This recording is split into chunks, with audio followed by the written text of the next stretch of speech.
खुलुमबाय बेयो बड'लेण्ड इंखं टेलिभिजन दिनै 24 नभेम्बर 2021 बुधबार खालि सानसेनि बरादखौ नोंथांमोननि खाथियाव लाबोदों आं सदानन्द दैमारिया।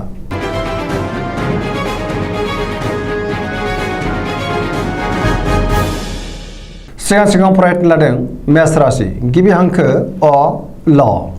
दिनैनि साना जोबोर मोजां जेरावबो गोजोनै थानो हागोन गोजोन आरो गाहाम थासारि फैगोन जेरावबो देरहासार जानो हागोन मावनो लानाय खामानिखौ थि समावनो आरो गोरलैयैनो मावफुंनो हागोन सिगांनि बबेबा आद्रा खामानिखौबो दिनै मावफुंनो हागोन गोसोखौ जोबोर गोजोननाय मोनगोन देहाया मोजाङैनो थागोन बहानिफ्रायबा मोजां खौरां फैनो हागौ रांखावरियाव दिनै जोबोर मोजां आरजिनाय धोनखौ दोनथुमनो हागोन गोबां धोन आरजिनोबो हागोन आयआ बांगोन बेफार फालांगियाव मोजां मुलाम्फा मोनगोन सोरबा लोगोनि हेफाजाब मोननो हागोन न'खराव दिनै बिसि फिसायनि गेजेराव अननानै फैगोन बिमा बिफानि अननाय आरो बोर मोनगोन बहाबा थांनांगौब्ला दिनै जोबोर मोजां आरो मोजाङैनो हान्थिनोबो हागोन गुबुननि गोसोखौ दिनै गोरलैयैनो बोनो हागोन गोसोनि बोलोआ बांगोन समाजाव मान मोनगोन लाइमोनफ्रा मोजां खौरां मोननो हागौ गोसोआ दिनै जोबोर रमान्टिक जागोन आरो गोसोनि साननायखौ फोरमायलायनोबो हागोन फरायसाफ्रा फरायनायाव गोसो दुंखांगोन आरो मोजां फिथाइ मोनगोन पजिटिभ एनार्जिनि गोहोम गोग्लैगोन जायखि खामानि मावा मानो मोनफ्रोमबो खामानियावनो जाफुंसारगोन।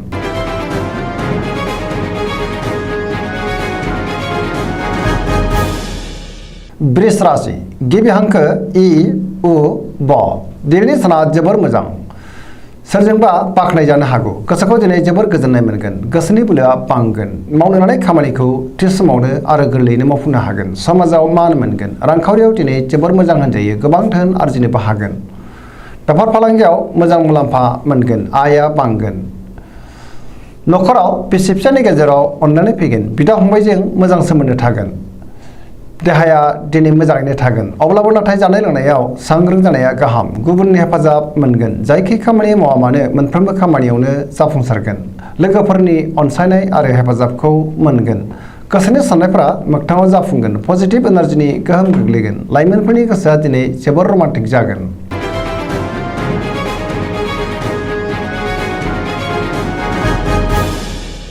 मिथुन राशि गिबि हांखो क स दिनैनि साना जोबोर मोजां गोबां बिथिङाव जाफुंसार जानो हागोन गुबुननि अनसायनाय मोनगोन गुबुनजों बाख्नाय जागोन गोसोखौ दिनै जोबोर गोजोननाय मोनगोन देहाया दिनै मोजाङैनो थागोन रांखावरियाव जोबोर मोजां आरजिनाय धोनखौ दोनथुमनो हागोन बेफार फालांगियावबो मोजां होनजायो न'खराव दिनै अनलायनाय फैगोन समाजाव मान मोनगोन गोसोनि बोलोआ बांगोन मावनो लानाय खामानिखौ थि समावनो आरो गोरलैयैनो मावफुंनो हागोन सोरबा लोगोनि हेफाजाबखौ दिनै मोननो हागोन गुबुनजों मोजां सोमोन्दो लाखिनो रोंगोन पजिटिभ एनार्जिनि गोहोम गोग्लैगोन धोरोमारि बिथिङावबो गोसो दुंखांगोन लाइमोनफोरनि गोसोआ दिनै जोबोर रमान्टिक जागोन आरो गावबा गावनि गोसोनि साननायखौ फोरमायलायनोबो हागोन फरायसाफ्रा फरायनायाव गोसो दुंखांगोन आरो मोजां फिथाइ मोनगोन।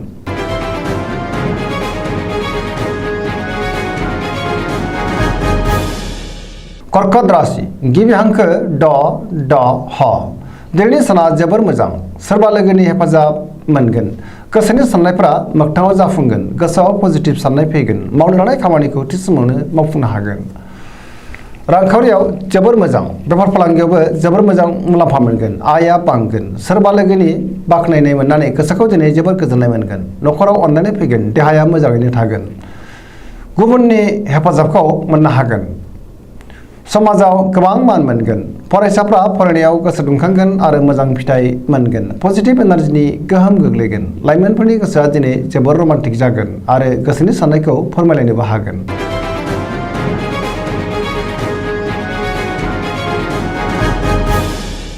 सिंह राशि गिबि हांखो म ट दिनैनि साना जोबोर मोजां जेरावबो गोजोनै थानो हागोन समाजाव मान मोनगोन बयजोंबो अनसायजागोन गोसोआव गोगो आरो गोथों साननाय फैगोन मावनो लानाय खामानिखौ थि समावनो मावफुंनो हागोन सिगांनि बबेबा आद्रा खामानिखौबो दिनै मावफुंनो हागोन सोरबा लोगोनिफ्राय हेफाजाब मोनगोन बहाबा दावबायहैनो खाबु मोननो हागौ रांखावरियाव दिनै जोबोर मोजां नाथाय अब्लाबो नाङा फाङा खरसायाबो बांगोन मोननो गोनां धोनखौ मोननो हागोन बेफार फालांगियाव मोजां मुलाम्फा मोनगोन गोसोनि साननायखौ गुबुननो फोरमायनो हागोन न'खराव दिनै बिसि फिसायनि गेजेराव अननानै फैगोन बिमा बिफानि बोर मोनगोन समाजावबो मान मोनगोन गुबुननि गोसोखौ दिनै गोरलैयैनो बोनो हागोन देहाया मोजाङैनो थागोन गुबुननि थाखाय गोबां मोजां खामानि मावनानै होनो हागोन। पजिटिभ एनार्जिनि गोहोम गोग्लैगोन। जायखि खामानि मावा मानो मोनफ्रोमबो खामानियावनो दिनै जाफुंसारगोन।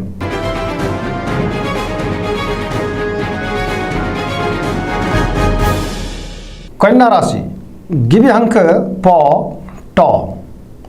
दिनैनि साना जोबोर मोजां। गोसोनि बोलोआ बांगोन। गोसोआव पजिटिभ साननाय फैगोन। गोथों आरो गोग्गो साननो रोंगोन। गियाननि आंखाल जानाय नङा। रांखावरियाव जोबोर मोजां, नाथाय अब्लाबो खरसायाबो बांगोन। बेफार फालांगियाव मोजां मुलाम्फा मोनगोन। देहाया दिनै मोजाङैनो थागोन, अब्लाबो नाथाय जानाय लोंनायाव सांग्रां जानाया गाहाम। गोबां सुबुंजों लोगो मोनज्लायगोन। न'खराव दिनै अनलायनाय फैगोन। सोरनिबा गाज्रि नोजोर गोग्लैनोबो हागौ। सांग्रां जानायनि गोनांथि दङ। गोबां खामानियाव मुखुब थागोन। सोरजोंबा बाख्नायजानोबो हागौ। गोसोखौ दिनै जोबोर गोजोननाय मोनगोन। पजिटिभ एनार्जिनि गोहोम गोग्लैगोन। गुबुननि थाखाय मोजां खामानि मावनानै होनो हागोन। लाइमोनफोरा दिनै जोबोर रमान्टिक जागोन आरो गोसोनि साननायखौ फोरमायलायनोबो हागोन।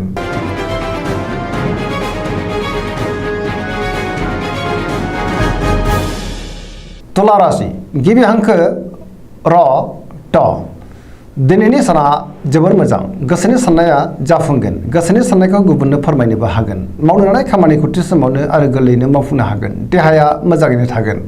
रांखावरियाव दिनै जोबोर मोजां होनजायो। मोननो गोनां धोनखौ मोननो हागोन। न'खराव बिसि फिसायनि गेजेराव अननानै फैगोन। बिदा फंबायजों मोजां सोमोन्दो थागोन। बिमा बिफानि अननाय आरो बोरखौ मोनगोन। समाजाव मान मोनगोन।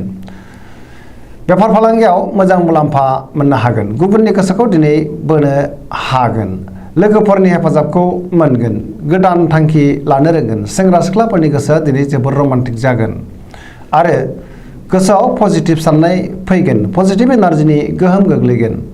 जायखि खामानि मावा मानो मोनफ्रोमबो खामानियाव जाफुंसारगोन।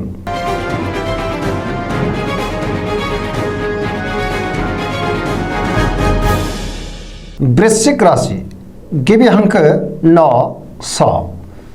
दिनैनि साना जोबोर मोजां। गोसोखौ जोबोर गोजोननाय मोनगोन। समाजाव लोगो लेवा बांगोन। सोरबा गोजाम लोगोजों बहाबा लोगो मोनज्लायनो हागौ। गोसोआव गोग्गो आरो गोथों साननाय फैगोन। मावनो लानाय खामानिखौ थि समावनो मावफुंनो हागोन। सिगांनि बबेबा आद्रा खामानिखौबो दिनै मावफुंनो हागोन। गुबुननिफ्राय हेफाजाब मोनगोन।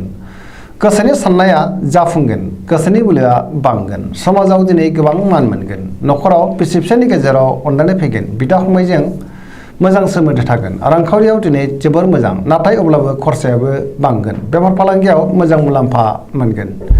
देहाया दिनै मोजाङैनो थागोन। गुबुननि हेफाजाब मोनगोन। फरायसाफ्रा फरायनायाव गोसो दुंखांगोन आरो मोजां फिथाइ मोनगोन। लाइमोनफोरनि गोसोआ दिनै जोबोर रमान्टिक जागोन आरो गावबा गावनि गोसोनि साननायखौ फोरमायलायनोबो हागोन।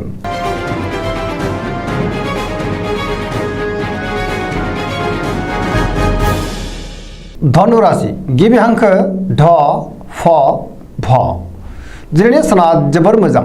गोसोआव गोग्गो साननाय फैगोन। मावनो लानाय खामानिखौ थि समावनो आरो गोरलैयैनो मावफुंनो हागोन। गोसोनि साननायफ्रा मोगथाङाव जाफुंगोन। रांखावरियाव जोबोर मोजां होनजायो। आरजिनाय धोनखौ दोनथुमनो हागोन, नाथाय अब्लाबो खरसायाबो बांगोन। मोननो गोनां धोनखौ मोननो हागोन। बेफार फालांगियाव मोजां मुलाम्फा मोनगोन। समाजाव मान मोनगोन। देहाया दिनै मोजाङैनो थागोन। न'खराव बिसि फिसायनि गेजेराव अनलायनाय फैगोन। बिदा फंबायजों मोजां सोमोन्दो थागोन आरो बिसोरनि हेफाजाबखौ मोनगोन। बहानिफ्रायबा मोजां खौरां फैनो हागौ। लाइमोनफोरनि गोसोआ दिनै जोबोर रमान्टिक जागोन। पजिटिभ एनार्जिनि गोहोम गोग्लैगोन।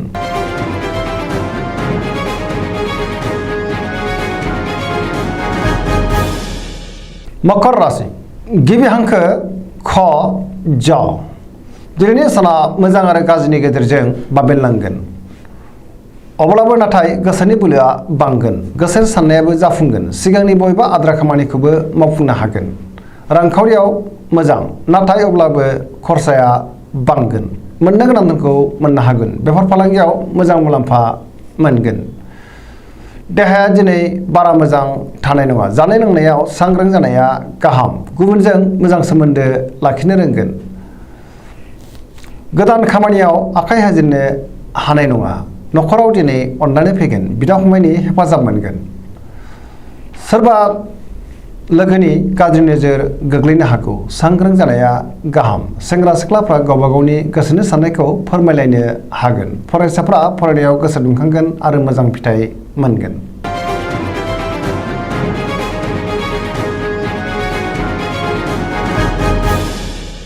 कुम्भ राशि गिबि हांखो ग स दिनैनि साना बारा मोजां नङा गोसोआव जिंगा बायगोन गोसोखौ दिनै जोबोर उसुखुथु मोनगोन मावनो लानाय खामानिखौ थि समावनो मावफुंनो गोब्राब जागोन बहानिफ्रायबा हरखाबै गाज्रि खौरां फैनो हागौ सांग्रां जानाया गाहाम समाजाव दिनै मान मोनगोन गोबां मुंदांखा सुबुंजों लोगो मोनज्लायनो हागौ रांखावरियाव बारा मोजां नङा नाङा फाङा खरसाया बांगोन देहाया दिनै बारा मोजां थानाय नङा जानाय लोंनायाव सांग्रां जानाया गाहाम गुबुननि हेफाजाब मोनगोन बिमा बिफानि अननाय आरो बोरखौ मोनगोन बहाबा दावबायहैनो खाबु मोनगोन नाथाय अब्लाबो लामा सामायाव हान्थियोब्ला सांग्रां जानाया गाहाम नेगेटिभ एनार्जिनि गोहोम गोग्लैगोन